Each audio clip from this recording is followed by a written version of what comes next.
স্ত্রী যদি মহরের টাকা নিতে না চান তাহলে করণীয় কি? স্ত্রী মহরের টাকা নিতে কেন চাইবেন না? মহর ধার্য হয়েছে, এটা তার অধিকার। অনেক সময় এটি লাজুকতার কারণে হয়ে থাকে, অনেক সময় এটি ভালোবাসার আতিশয্য একটা পর্যায়ে এটি নিতে চান না, বিশেষ করে আমাদের দেশে মেয়েরা অনেক সহজ সরল হয়ে থাকেন সেজন্য।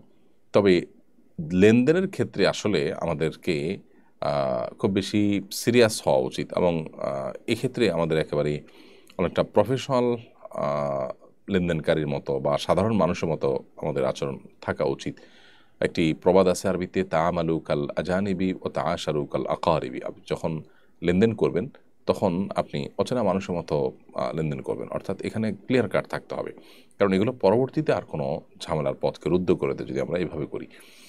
আর আপনি যখন কারো সাথে আচার-আচরণ করতে যাবেন তখন আপনি একান্ত অপরিচিত মানুষকেও পরিচিত মানুষের মতো করে আচরণ করবেন। খুবই চমৎকার একটি কথা। অতএব স্ত্রীর উচিত স্বামীর মহরের টাকা নেওয়া। সেখান থেকে স্বামীকে কিছু গিফট করলেন, কিছু ফেরত দিলেন, আ বা কিছু বা রেখে দিলেন। পরবর্তীতে তার যখন সুযোগ হয় স্বামীকে কোনো উপকার করা সেটা করলেন।